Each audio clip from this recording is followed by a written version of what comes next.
అందరికీ నమస్కారం. ఈరోజు వైసీపీ పార్టీ ముస్లింల కోసం ఉన్నది, ముస్లింల అభ్యున్నతి కోసం పనిచేస్తుందని చెప్తుంది.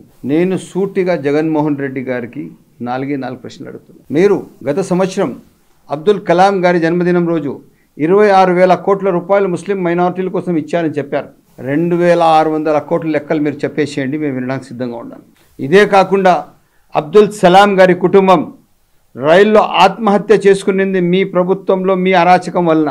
మీరు ఏదైనా పలికారా అని చెప్తుంది. మిస్బా పలమ్నేర్ ఆ పాపకు తనంతకు తను ఆత్మహత్య చేసుకున్నంత వరకు వదలలేదు వైఎస్ఆర్సీపీ నాయకుడు పలమ్నేర్కి సంబంధించిన అతనిపైన ఏదైనా చర్యలు తీసుకున్నారా మీరు? నేను మీకు సూటిగా ఈరోజు చెప్తున్నాను, ముస్లిం మైనారిటీలకు గత 25 సంవత్సరాలు ఎవరైనా ముఖ్యమంత్రి మోసం చేశారంటే అది వైఎస్ జగన్మోహన్ రెడ్డి మాత్రమే. మీరు ఏ ఒక్క ముస్లిం సంక్షేమ కార్యక్రమాలు అమలు చేయలేదు. మీరు షాదీ ముబారక్ చేయలేదు, అబ్రాడ్ స్టడీస్ చేయలేదు, అదేవిధంగా మసీదుల మరమ్మతు చేయలేదు, మసీదులకు ఇమాం మోజన్ తన శాలరీస్ సకాలంలో ఇవ్వలేదు.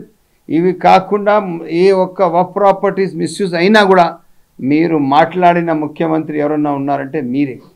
ఎన్ఆర్సీ సిఏఏ ఇష్యూ వస్తే 2019లో మీ క్యాబినెట్కి సంబంధించిన మంత్రి మినిస్టర్, అదే కాకుండా స్టేట్ డిప్యూటీ చీఫ్ మినిస్టర్, అతనికి 3 నెలలు మీరు ఇంటర్వ్యూ ఇవ్వలేదు. మీరా మాట్లాడేది ముస్లిం మైనారిటీల గురించి? హైదరాబాద్ అల్లర్లు ఎవరు కాపాడారు? 2014లో రిప్రజెంటేషన్ లేదు, ముస్లిం రిప్రజెంటేషన్ అయినా కానీ అన్ని సంక్షేమ కార్యక్రమాలు ఎవరు జరిపారు? అదే కాకుండా ఈరోజు వక్ ప్రాపర్టీస్ కాపాడిన చరిత్ర ఎవరిది? చంద్రబాబు నాయుడు గారిది. ఆయన మ్యాన్ ఆఫ్ ఏ సెక్యులర్. మీరు చరిత్ర ఎత్తి చూసుకోండి.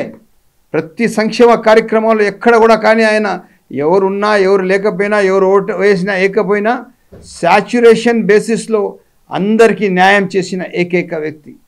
భారతదేశానికే ఒక పెద్ద నాయకుడిగా ఆయన ఆ రోజు 95 to 2004 వరకు పనిచేశారు. కానీ ఎక్కడ కూడా కానీ ఎన్డీఏ కన్వీనర్గా ఉన్నా కూడా కానీ నాన్ సెక్యులర్ మూమెంట్కి ఎక్కడ కూడా ఆయన చోటు ఇవ్వలేదు. 2002 గోద్రా కాంతి చూసుకోండి మీరు. ఆ రోజు ఆ స్టేట్మెంట్ ఏముంది? పూర్తిగా ముస్లిం మైనారిటీల ఫేవర్లో ఉంది. ముస్లిం మైనారిటీల మనిషి నేనని చెప్తున్న మనిషి ఒక్క మనిషి భారతదేశ రాజకీయ వ్యవస్థలో ఈరోజు ముస్లిం మైనారిటీలకు, ఆంధ్ర రాష్ట్ర ప్రజలకు అందరికీ ముస్లిం మైనారిటీల 90 లక్షల మందికి మీకు ఒక మంచి నాయకుడు అవసరం ఉంది. మీకు రేపు మీ పిల్లల భవిష్యత్తు కోసం ఒక మంచి నాయకత్వం అవసరం ఉంది. రేపు మీ ఉన్న వక్ ప్రాపర్టీస్ కాపాడడానికి ఒక మంచి నాయకత్వం అవసరం ఉంది. అది ఒక్క మనిషి, పెద్దలు నారా చంద్రబాబు నాయుడు గారు. ఈరోజు బీజేపీతో ఏదైతే ఒక అలయన్స్ చేశారో దానికి only in the interest of the Andhra Pradesh state కోసం చేశారు. ఈరోజు స్టేట్కి మొత్తం సచివాలయం కూడా తాకట్టు పెట్టిన ముఖ్యమంత్రి వైఎస్ జగన్మోహన్ రెడ్డి. ఈయన ఏం స్టేట్లో ఏ ఒక్క వనరులు పెట్టలేదు, అన్నీ కొలాప్స్ చేశాడు. వాళ్ళ నాన్నగారు ముఖ్యమంత్రి ఉన్నప్పుడు దాదాపు 50,000 కోట్లు సంపాదించారు. ఈసారి 1,00,000 కోట్లు సంపాదించిన ఏకైక వ్యక్తి జగన్మోహన్ రెడ్డి. అదేవిధంగా పెద్దిరెడ్డి రామచంద్రారెడ్డి, మిథున్ రెడ్డి, ఈ టీం వర్క్ కింద 1,00,000 కోట్లు సంపాదించిన చరిత్ర వీళ్ళది. నేను ఈరోజు చెప్తున్నాను, ముస్లిం మైనారిటీలు వీరు కపట ప్రేమకు మీరు ఎక్కడా కూడా కానీ మీరు మీ మొగ్గు చూపించద్దండి. రేపు మీ పిల్లల భవిష్యత్తు కావాలా, మీకు స్టడీస్లో పూర్తిగా బాధ్యత కావాలా. ఈరోజు చూస్తున్నారు మీరు కాలేజీలో ఫీజు రీయింబర్స్మెంట్ అన్నీ తగ్గించేసింది. 50% తగ్గించిన తర్వాత మంచి ఫ్యాకల్టీస్ వెళ్ళిపోయారు. రేపు రాష్ట్రానికి అతోగతి పాల్చేసిన చరిత్ర వైఎస్ జగన్మోహన్ రెడ్డి. ఈరోజు రాష్ట్ర ముస్లిం మైనారిటీస్కి అందరికీ నేను సవినయంగా కోరుతున్నాను, మనమందరం కలిసి చంద్రబాబు నాయుడు గారితో కలిసి నడుద్దాం. రేపు రాష్ట్ర భవిష్యత్తు మీ వక్ ప్రాపర్టీస్లో LKG to PG education centres పెడదాం, అదేవిధంగా హాస్పిటల్స్ పెడదాం. పూర్తిగా ఏ ఒక్క కార్యక్రమం వచ్చినా 2% ఉన్న ఇల్లిటరసీకి 70% లిటరసీకి తీసుకుని వచ్చే బాధ్యత తెలుగుదేశం పార్టీ నాయకులుగా మేమందరం తీసుకుంటున్నాం. ఎట్టి పరిస్థితిలో చంద్రబాబు నాయుడు గారి నాయకత్వంలో ఆంధ్ర రాష్ట్రానికి సుభిక్షమైన పరిపాలన ఇస్తూ రేపు ఎన్ఆర్సీ సిఏఏ బిల్లు వస్తే, నేను ముక్త ఖండంతో చెప్తున్నాను, ఎన్ఆర్సీ సిఏఏ బిల్ వస్తే ఇప్పుడు స్టార్ట్ అయింది, ఏ ఒక్క ముస్లిం మైనారిటీ పౌరుడు నాన్ రెసిడెంట్గా బయట వెళ్ళే ప్రసక్తి ఉండదు.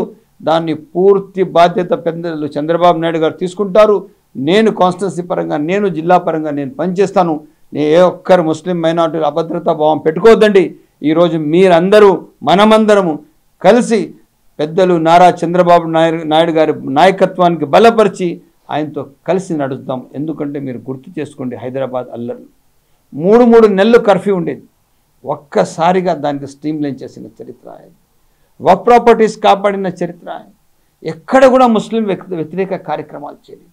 ఎవరైనా వాళ్ళ నాయకులు ఎవరైనా వక్ ప్రాపర్టీ మిస్యూజ్ చేస్తే తక్షణం అతని పైన చర్యలు తీసుకున్నాం. ఇదే జగన్మోహన్ రెడ్డికి సుడిగా ఆడుతున్నాను.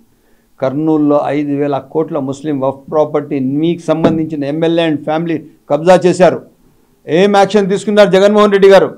జవాబు చెప్పే అవసరం ఉంది. ఈరోజు ఎలక్షన్ల ముందు వెళ్తున్నాం. ఎట్టి పరిస్థితుల్లో జగన్మోహన్ రెడ్డి గారు దీనికి బాధ్యత తీసుకోవాలా. ఇవన్నీ ఏ స్కామ్స్ జరిగాయో, మదన్పల్లిలో జరిగిన ముస్లిం మైనారిటీస్ పైన జరిగిన అల్లర్లకు, క్రిమినల్ కేసులకు జగన్మోహన్ రెడ్డి గారు బాధ్యత తీసుకోవాలా. మిస్బాకు జరిగిన వాళ్ళ కుటుంబానికి జరిగిన అవమానానికి, అన్యాయానికి, వాళ్ళ ఆత్మహత్యకు ముఖ్యమంత్రి గారు జగన్మోహన్ రెడ్డి గారు బాధ్యత తీసుకోవాలా.